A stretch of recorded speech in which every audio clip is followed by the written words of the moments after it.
Record. Okay, I'm going to record too, but it never shows. It never shows anyway. Now it's looking blurry. I'm hoping there. I think what makes it blurry is I do too much moving the paper and the camera can't figure out what I'm doing. So now I folded the paper and I can use folded paper and draw a line. So if you don't have a ruler, use a folded piece of paper. Okay, so now I have the access line drawn and I have the HPS line drawn. So the first one I'm going to do is this knit sweater. So it's a V-neck. So it comes across past the access line and it creates an extension. The buttons are always on the access line. So this one has 3 buttons. You always illustrate, try to make them equally spaced. You always illustrate, I don't know what I was going to say, got distracted.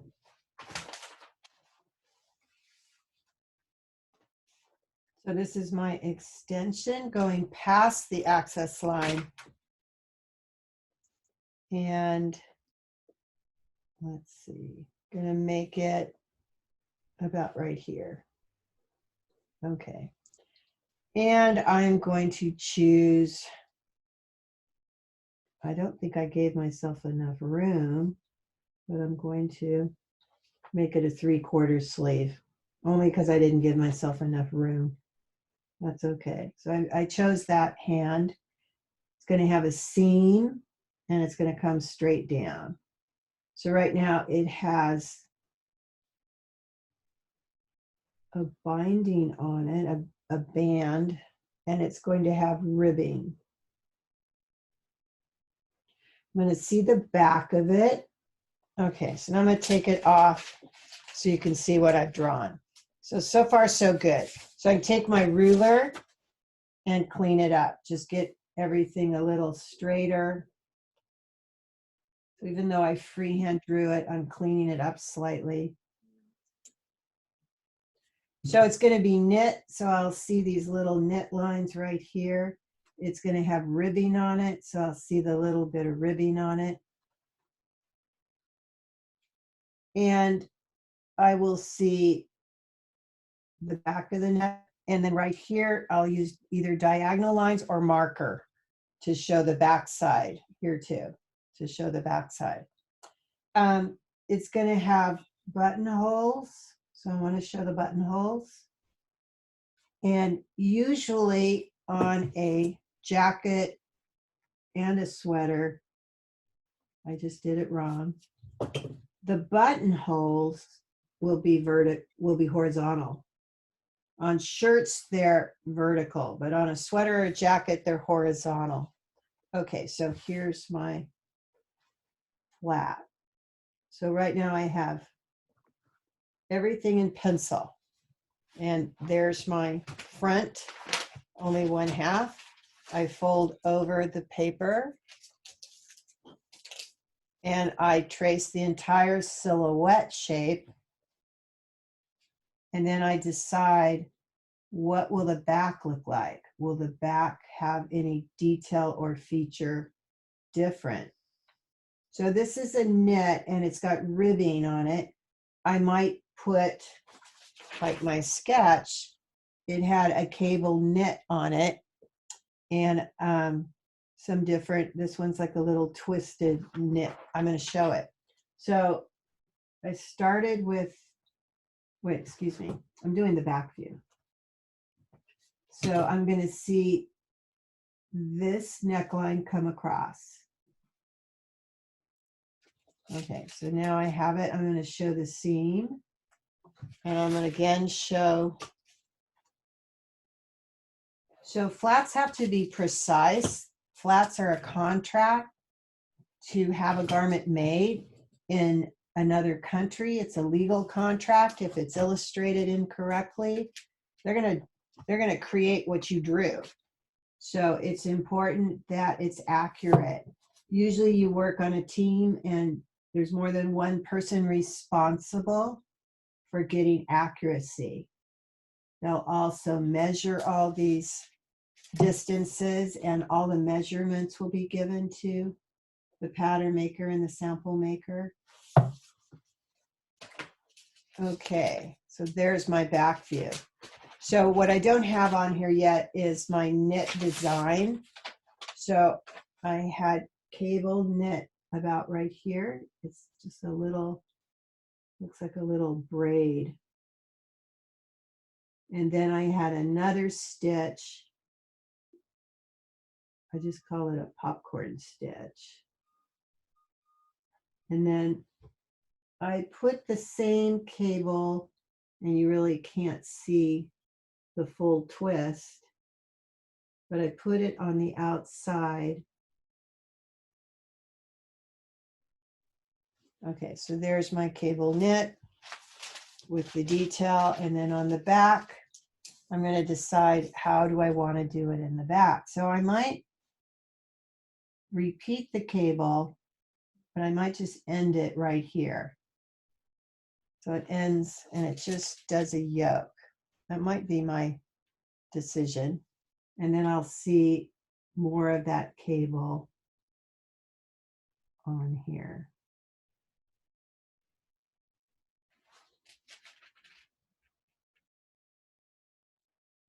Yeah, I think I'll just end it right there. Okay, so there's my two designs. So when I put it on the paper, on the bond paper, which I have some right here, again, I use my ruler, and I'm going to use my 2-inch ruler. Now, you may not have these pieces of equipment. If you don't have this, then you use your paper. So if I had my paper, just going to take it and I'm going to fold it right there. So designers come up with solutions. So now I have a 2-inch paper ruler, and I can do the exact same thing that I would do with the plastic ruler. It's still going to work. I'm going to grid out my presentation. So all of this presentation gets erased, all these lines, when I ink my flat. But for right now, I want to see them so that I know you understand the steps. So when you make flats digitally with Adobe Illustrator, all of this is done for you with the computer. You won't have crooked flats. But when you're doing it by hand, you need to make a grid because you just don't want your presentation to look unprofessional. And this keeps it all precise and professional. Okay, so now I take my flat and I'm going to do my front first. So I'm going to line it up. Take my piece of paper, which is see-through. I'm going to line it up. I tape it down so it doesn't move around, which I have a bunch of my little tapes right here. Tape it down so it doesn't slip and slide. Line it up with my heavier paper. This is my bond paper. Okay, so I've lined it up. So as you can see, maybe you haven't seen it yet, I missed some of the paper. It didn't make it. So I'm going to fix that, and I'll show you how I'm going to fix it. So first I'm going to sketch this side. So I can use the ruler. I can use a French curve if I have it, but you may not have a French curve. So French curves look like this for drawing curved shapes. You may not have one of those, but you could make one. You could actually make one. Now, I was going to get one out of my pattern book. In the pattern book, it actually has these shapes, and you can just make the shape on a piece of harder paper, like illustration board, and cut it out neatly if you have paper scissors, and make your own ruler. So if you don't have a ruler, it's doable. You could make one. Okay, so I start with this. I could curve it slightly. It has a little bit of lift. Okay. Miss Rad, Yes.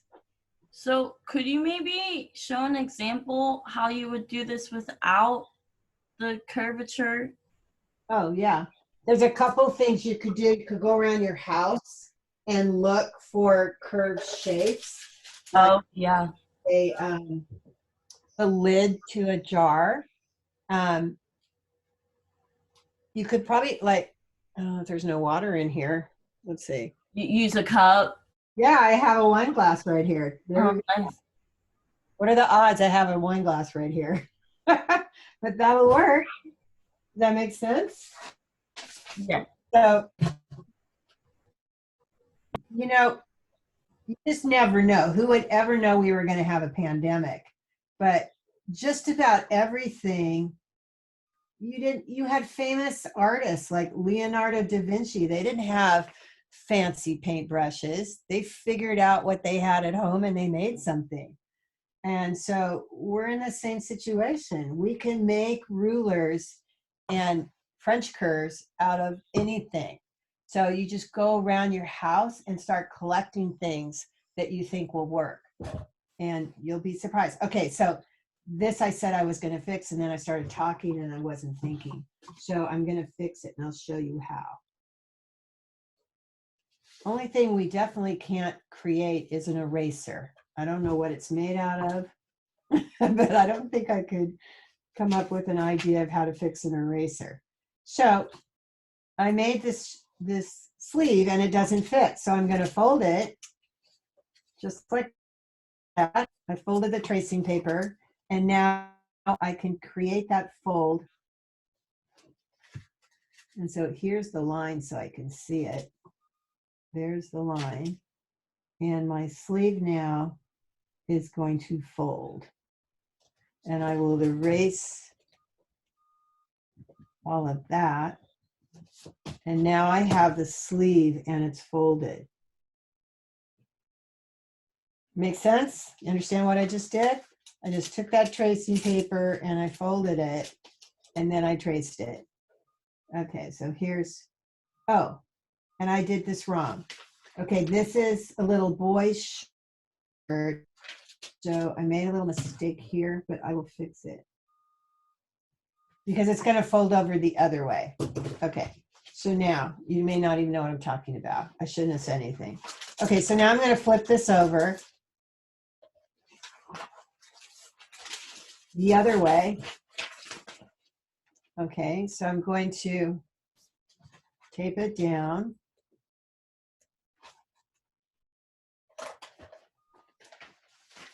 And I'm going to line it back up with the HPS and the access line. Tape it down. So I'm just reusing these little masking tape. And now I've got the side that it's going to fold over here. This line, I could make it just a little thicker. So it's really clear that's the way it opens because it's a little boy's sweater. So, and I can see the horizontal buttonholes. Okay, so now this one, I'm going to only trace, get my little cup here. Actually, it's kind of fun to use all these things. But I have a whole bunch of mason jar lids. Those are all different sizes. So I could use that. Wait, I'm not using that ruler. I'm using my homemade ruler.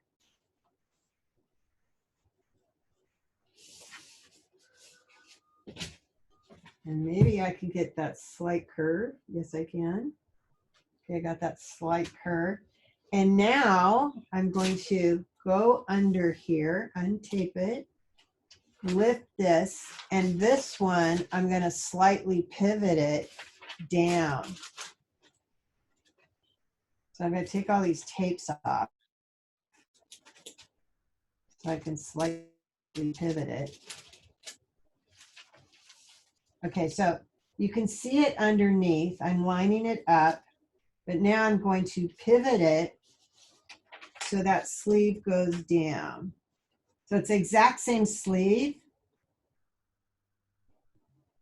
But now I pivot it right at the shoulder point. I pivoted it. So now I have one down and one out and folded. So this is what I did. I just pivoted it so it would come down. So I held it right at that point and pivoted it. So all of this is kind of folded underneath. So I can see the length. It goes right almost to the edge of that. And I can see how deep the armhole is. And you do that to save on space and paper? Yeah. I did that to save space. Exactly. Okay. Is there any other ways that you would do to like save space or like other examples? As long as I have the armhole showing and the length of the sleeve, another thing I can do when I go to do the back view, instead of putting it here and here, I could get it closer. So I could move my back view closer and stagger it slightly, and that will save space. So this way. It just makes it more interesting too than just like a boring old flat that Yeah. doesn't even look like real clothing. I mean, I have a hard time with drawing flats and making it actually look like interesting. Yeah. So this gives it more eye candy, I guess. Usually the flat is going to be constructed by these sample makers and pattern makers. So it's not for visual purposes, it's for construction. So it's real precise. But there are flats that are used for line sheets where a buyer is going to be choosing which one they want to buy. That flat, you have a little bit more leeway on making it more creative. And you might be doing the color flat with that one because it's not precision anymore. It's not technical flat. It's a designer flat. These are technical flats because they're real precise and they're symmetrical. So that pattern maker could make the pattern, sample maker could make the sample, and they would be accurate. So we will be doing a designer flat with color that's more creative, and we'll be doing the technical flat to have it reproduced. Okay, so again, I'm going to pivot it because I have this one out. I can pivot this one. So I pivot it down, and as long as I can see the length, I'm fine. And I've saved space. And I could use this whole side to put construction details. Okay, so. And I'll go back to my bodice, line it up. I actually forgot to draw my HPS line. Okay, so now I could put my ribbing in. I forgot to do it on the other side. I'll have to go back. So, okay, so now I have the ribbing and I have the detail. So it's important that it looks like my illustration. So I go back and look at my illustration, go back and look at my, yeah. When I made this, I made this a lot wider. This should be wider. So they should be the same length. So I can go back in and repair that so they're the same length. And it did have a little trim on it. So that could be my trim.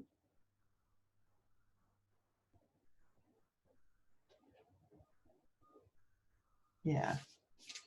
And this was a little bit wider.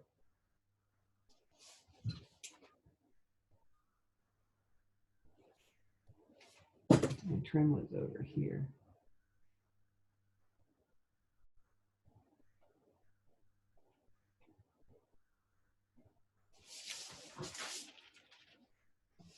So I pretty much put the trim down the middle. So again, I screwed it up.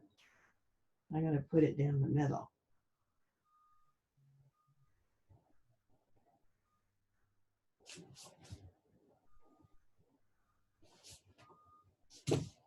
And it wobbles a little bit. I made it a little zigzag. Makes it a little easier. It's right down the middle on the axis line.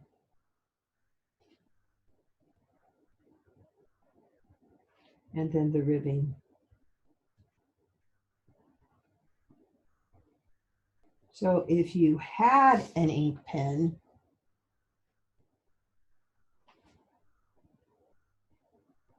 this is a little bit wider.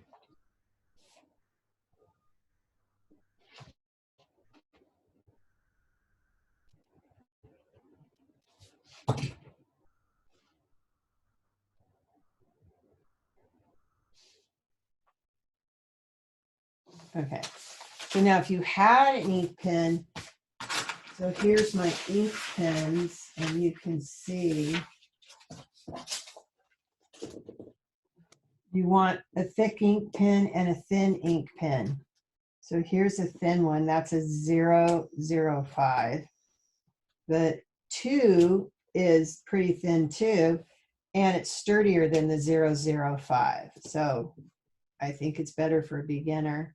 And then I like to do a thick one for the outside. That's a 08. So now I have my 2 pens. So when I go to ink it, and I don't know how many of you have ink pens yet, the outside silhouette edge will be thick. The inside, all the construction on the inside will not be. So it's actually wiser to start at one end and move your way across so that you're leaving the wet ink and the wet ink can dry. As you get better at this, now some ink pens dry quicker than others. This Micron pen dries really fast and it's archival ink. It'll last forever. And it's just a nice, easy pen to draw with. There are other pens that they sell, but they bleed. So that's why I didn't recommend them. Like this one is Le Pen. It's okay, but it bleeds a little. And the Sharpie Extra Fine, those bleed a little. That's why I chose the Micron, because I know it's the easiest.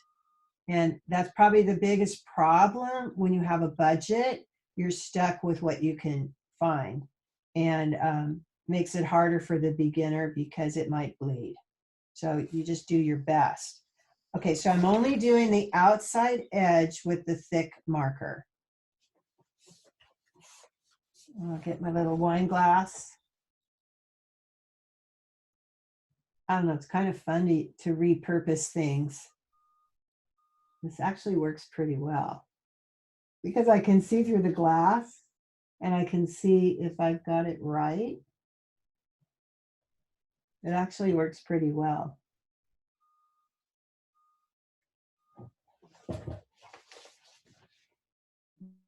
The paper's not see-through, but it's working.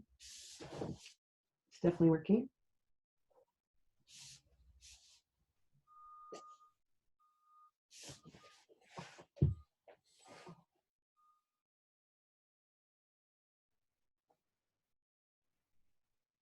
One of the problems trying to do this at school was the overhead light. Oops, that line was not supposed to be. That was a mistake. I got carried away multitasking. Well, I'm only doing the outside lines. So that's an outside line. That was not an outside line, but it kind of dried anyway, so you can't really tell I screwed up. It has a little bit of lift on the corner. So I taper off the pen so that when I come back with, so I kind of lifted it a little so it tapered. And then I can get the thick. This is an outside edge. The side where it opens is an outside edge. And I made it a little thicker right there. Okay, so that's my thick ink. Wait, I didn't do here. I did that by hand. Now I come in with my thin, which was my 02, and I'm going to do all the little construction. So this is a seam. So I will do that line. So it's thinner. So I'll do this line. I get a kick out of this. Using my wine glass. That's funny. It actually was my water. Now I can do the ribbing. Sometimes I'll do the ribbing by hand. I won't use a ruler if you have a steady hand. So I did the ribbing there. And this inside, I will use the thin line.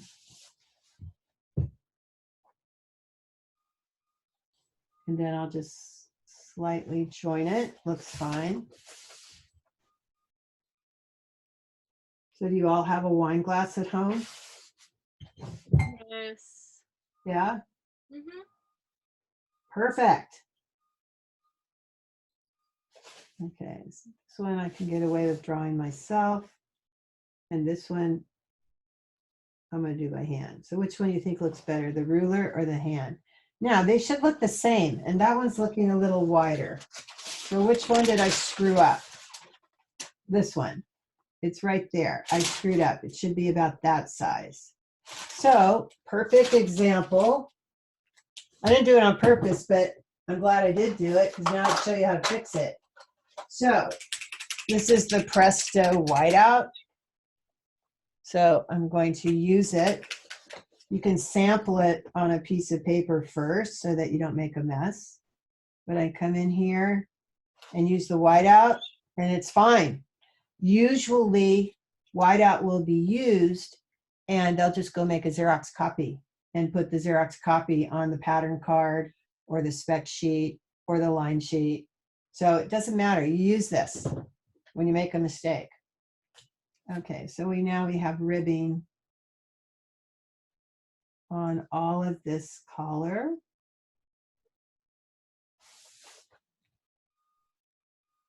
On this banding.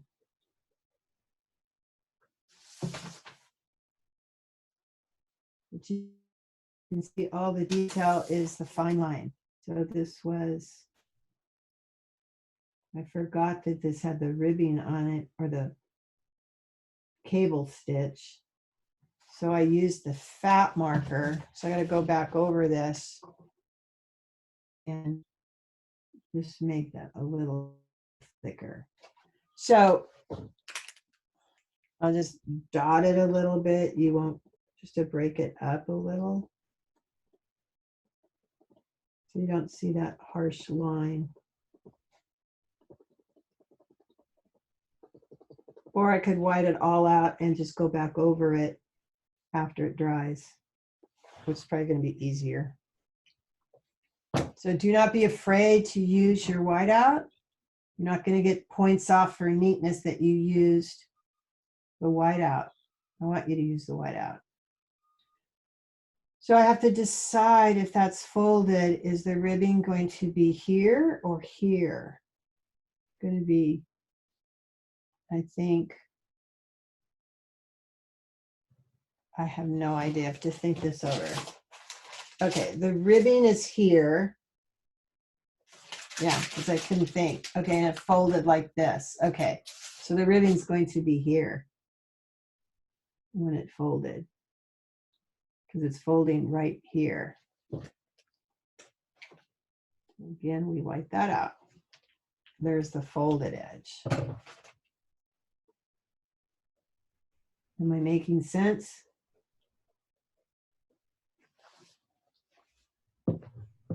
Yes. Yeah.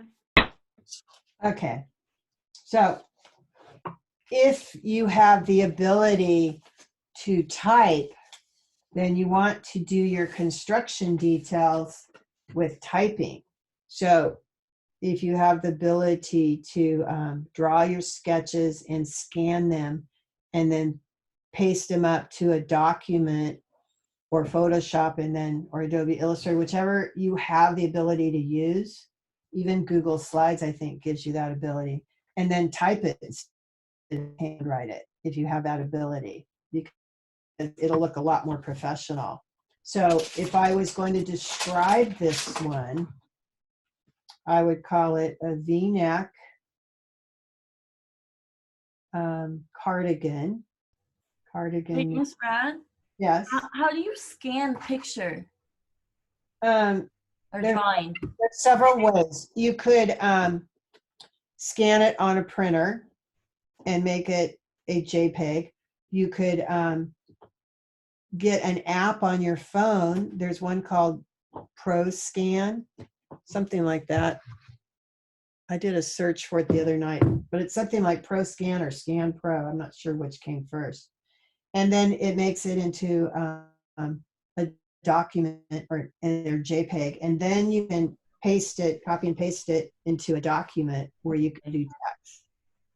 And scanning it just makes it like more clear looking.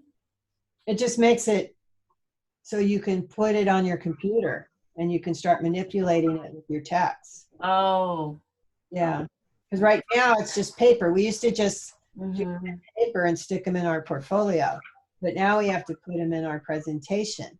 Does it is it the same thing as taking a picture of it and then putting that picture into your presentation? It's the That's same. the same? That's the The same. same thing. Except I would just put it in a document where I could. Okay. So Okay. that's the same. Thank you. Okay, so it's a V-neck cardigan, long. Well, no, I made it 3/4 sleeves. It's not long sleeve. 3/4 sleeve with ribbed cuff and placket. V-neck cardigan with ribbed cuff and placket. I'll just call it a placket. I'm calling this a placket.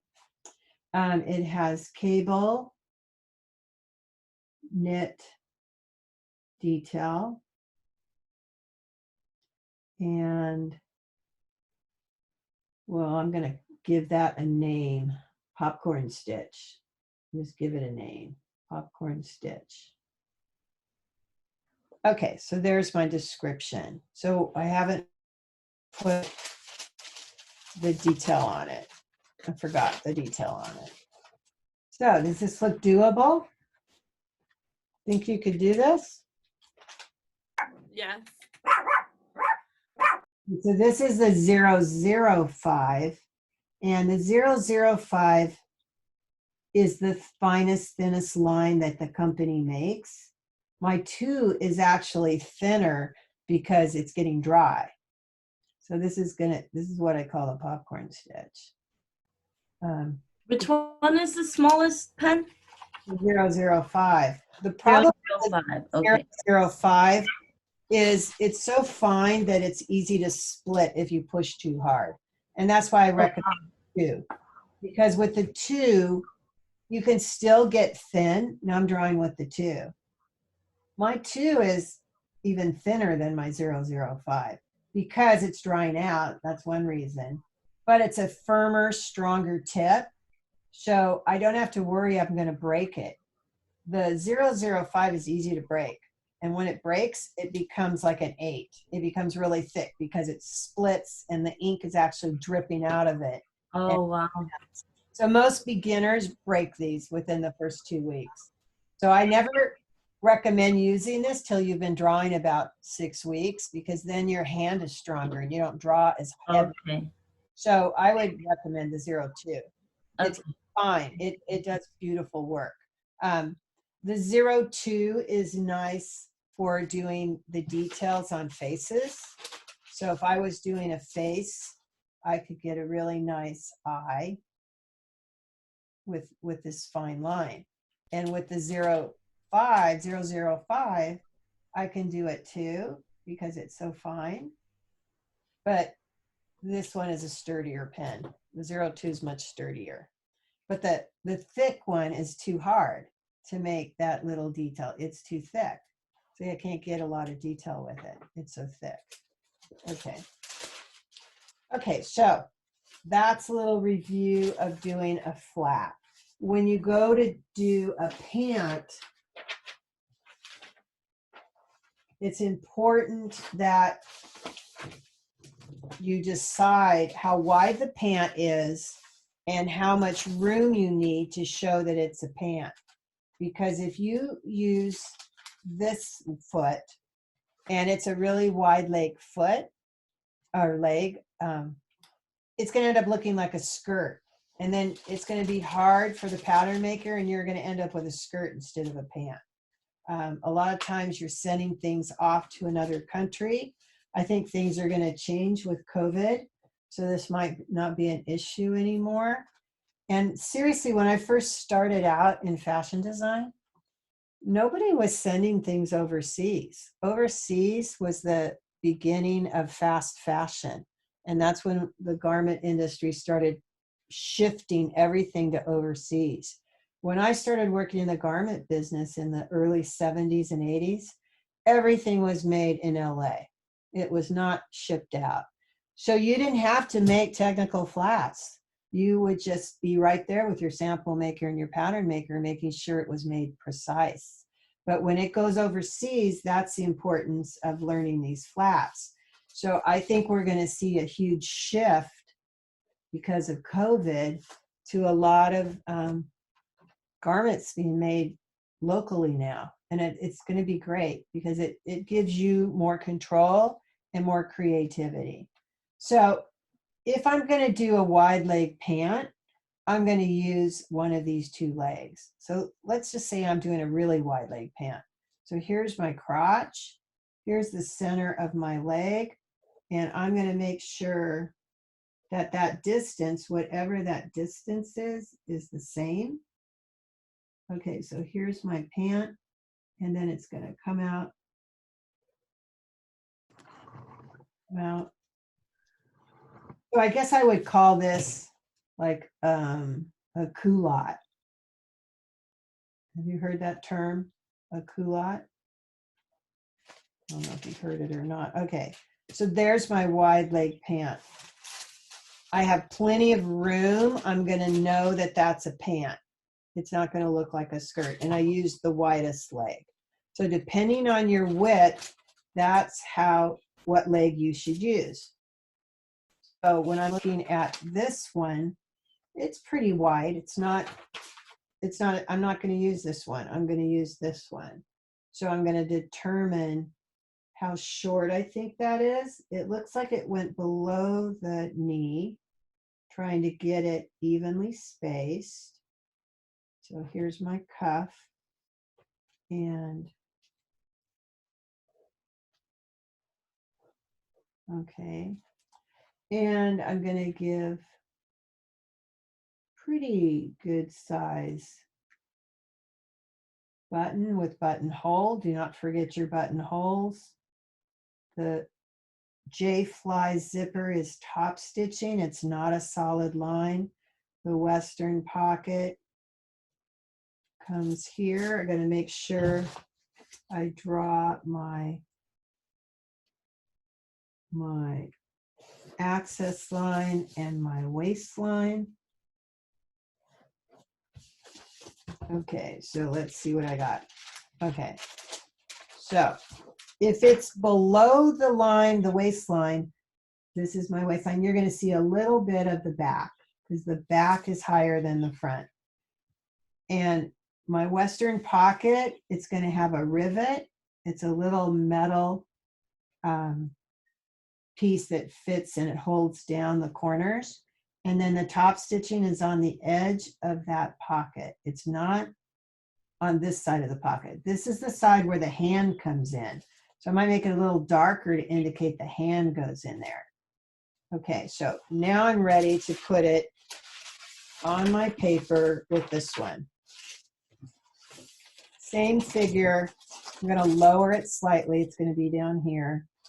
Okay, so I'm going to put it on, trying not to move it. Okay, so I'm going to see the curve and a little bit of the back. So that's my back. Here's my waistband. Here's my Western pocket. It has a rivet. It has top stitching, trying to make it really straight, buttonhole and button.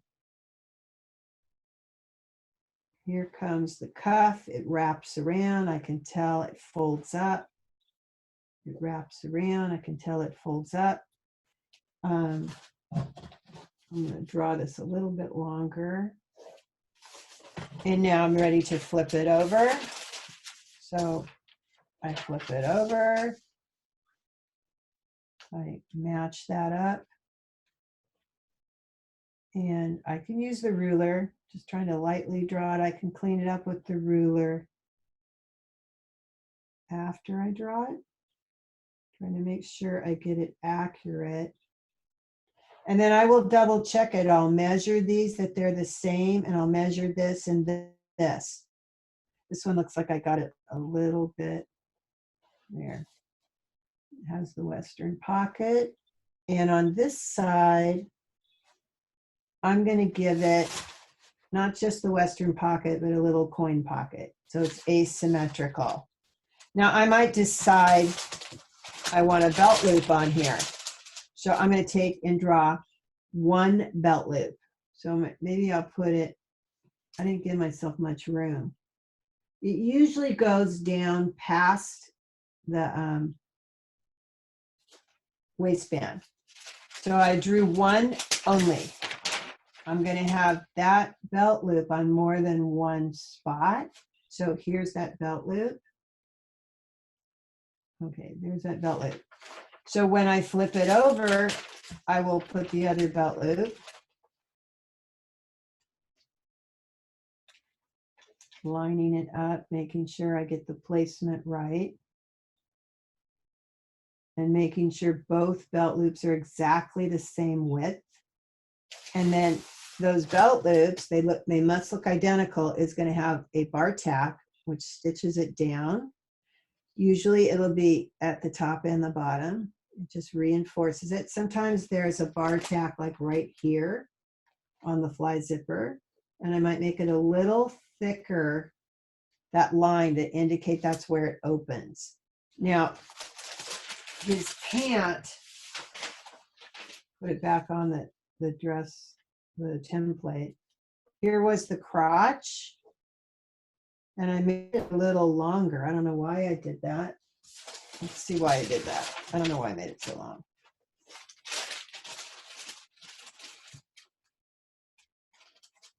Actually, his crotch is right there. Why did it look longer there?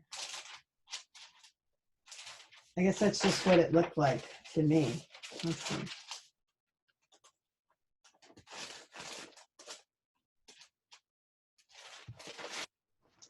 Okay, let me see what I did. It's going right here. So I gotta make sure it's clear that that's where it ended, right there. I got a little sloppy. Okay, there's my end of my crotch. Okay, so this back. Now, my back view. This is really important. I'm running out of, I'm gonna get another sheet of tracing paper so it's easier to see.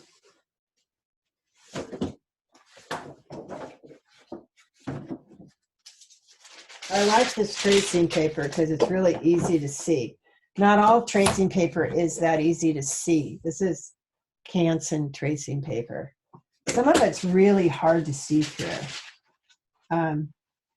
Okay, so the curve, it's a slight curve to the raised back. So this is the end of my waistband. So when I flip it over, it's going to change the curve. The curve isn't going to be the same as the front. So I'll show you what I'm talking about. I need to draw the waistline so you can see. So it's a slight curve. It's very, what is on that? It's a slight curve I didn't make it very big, but it's going to be the same curve. And I'm going to, so I think I did it too much. I'm going to erase it. I have to have this distance the same here. So I made it a little too much. I'm going to erase it. So I'll take that little ruler and I'll measure it so that I'm exactly right. So that distance is right here. They have to be identical. So it just changes the curve slightly. The curve is no longer right here. It's a happy face. That curve is a happy face. But when I did the back side is curving this way. So it's a sad face. So I want it to curve this way so you can see the sad face. Oh, what did I do here? I made it like a little pig. I don't know why I did that. Okay, so now you see the different shape. This is probably the number one thing most students get wrong. Okay, so my back is higher than my front because it has to go over more curve. And the pattern piece, it's always the back is bigger. So now usually the back is going to have a yoke. So I'm going to add a yoke. And I'm going to trace the exact shape of the silhouette. And then I'll clean it up with the ruler. Have I put you guys all to sleep? No. Okay, so my back, I do a sideways S for my back. And then I'm ready to put my back pant on here. And I can stagger it a little too to save some space. I never like make one leg straight and one leg out. They're always identical because that too will cause confusion. So it's a slight curve, an angle. I could be using the ruler. I'm just going to clean it up afterwards. But you want to be accurate so everything looks symmetrical. That's the hardest part. Designers are usually really creative, and being symmetrical is just not creative. This is the time you have to calm down your anxiety and be symmetrical. So line up the waist and the access line. Try to get these smooth.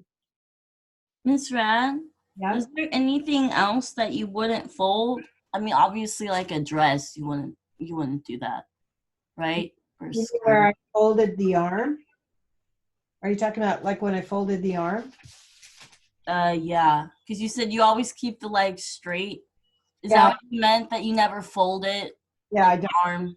I don't fold the legs. I Yeah. only fold the sleeves. You can fold The the only thing you would ever fold when you're making templates would be the sleeve. Yeah, I've never folded anything else. Okay, thank you. Yeah. Okay, so I could put a pocket on here. Oh no. Where's my back view? Oh, my back view's over here.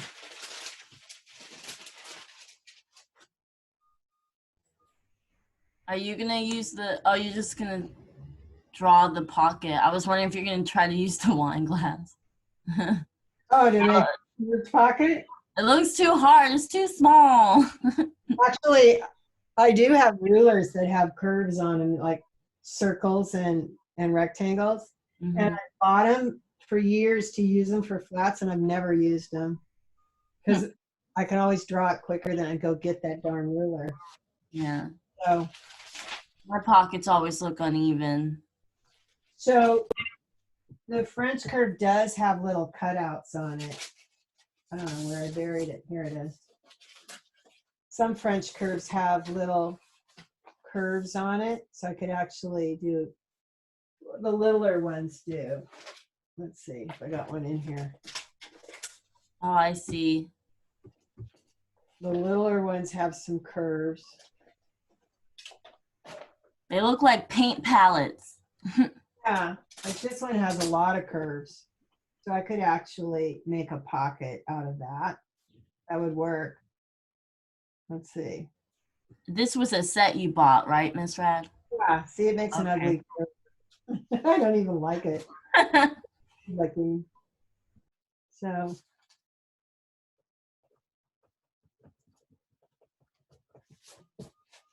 Okay. Back to my little piece of paper.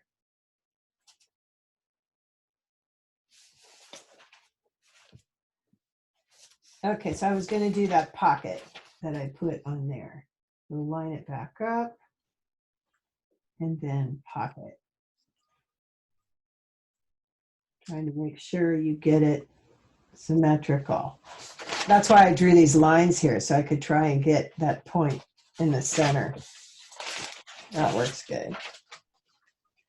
I love that little jumpsuit with all the pockets. That was really, really cool. I would definitely buy that and wear it when I'm doing artwork and just fill it up with all my supplies. Okay, so all patch pockets have top stitching. I cannot tell you how many times I grade a project and pockets don't have any stitching. The only people I know that glue pockets on clothing is Project Runway. And that always was the biggest laugh to see Santana or Santino, yeah, making a pocket and just gluing it on because he didn't have time to sew it on. It was definitely fashion entertainment. When that show first came out, one of the teachers that I work with was on that show. And he designed a Barbie outfit and they made a Barbie doll with his clothes. So I went out and bought the Barbie doll. And I still have it in my art studio collecting dust. He's from season 5, right? You're talking about the guy with the beard? He works at FITM? Nick Varios. Does he have a beard? I think so. I think, Maybe a goatee. I think he might be Hispanic, right? That guy? yeah. Yeah. Yeah, he was good. He got really far in the show too. I think he was in the top 5. Well, I was a sub while he was on that show. And when he didn't, Oh, really? I was really ticked off when he didn't win because he was so good. And I was like, what the heck? How are they picking winners? And that's when I realized it's all about ratings. It's not about anything else. So he didn't make it to the finals and I was so mad. But that's okay. He went on to do their all-star thing, so he made up for it. So now I can clean up my little lines that aren't straight. I can clean them up and get them straighter. Yeah. And so usually a waistband is going to have edge stitching. And usually on jeans, you're going to have a lot. Ooh, what was all wet? I think I got some whiteout, something sticky. Oh, I know what it is. This glass had Sprite in it that dried and now it dripped because I left it on there so long. Great, now I have sticky stuff on my, oh well, sorry you guys.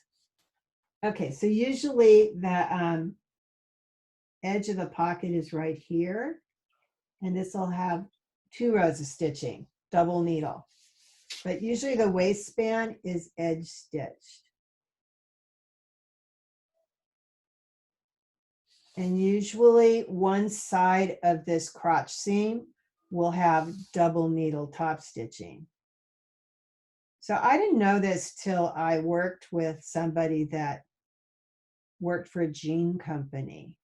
And they were telling me that they usually place this pocket, they're not You equal. put your hand on it. What? I don't know if everyone else is blurry. Can you put like your hand in front of like it's blurry Okay, for give it me. a I few don't know. minutes. It's because I kept moving. Let's see, we'll give it a few minutes. Quit being blurry. Doesn't want to do it. Why is it still not doing it? If I move it just slightly, it'll get. I'll move it down. I wonder if it's the computer that starts. It seems like whenever we've been doing Zoom for a long time, that I start to lose the vision. Let's see. It's like it gets fatigued.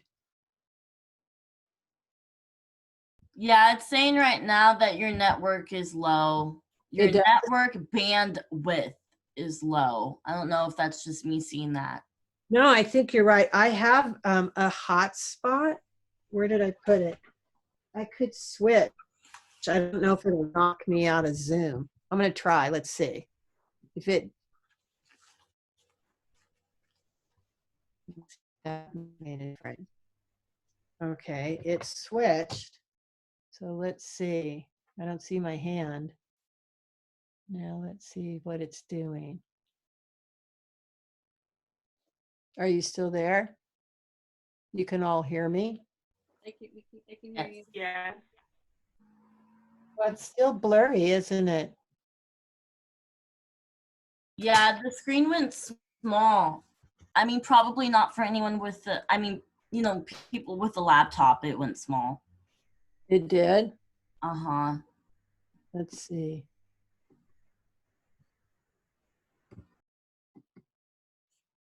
Yeah, I've just noticed that when I've been doing it, because we're like, we've been doing it like 2 hours. It's still not getting good enough. Let's see if I just move it a little. How weird. So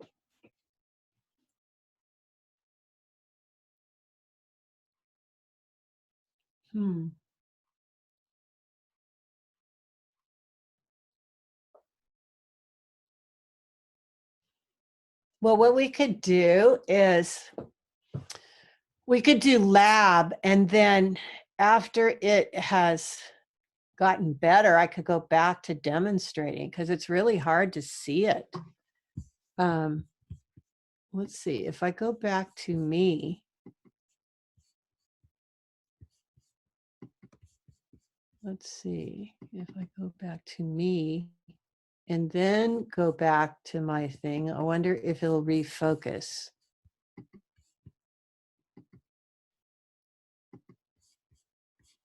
Still pretty crummy.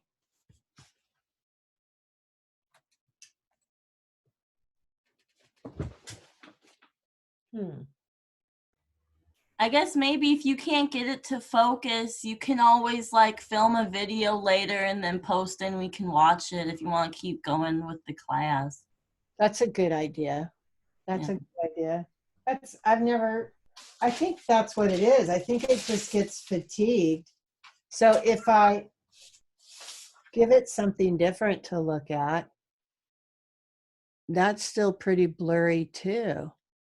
How weird. Yeah, it's just your internet. It's not your camera because it would have focused by now and the screen would have gone bigger. So And I switched to the hotspot.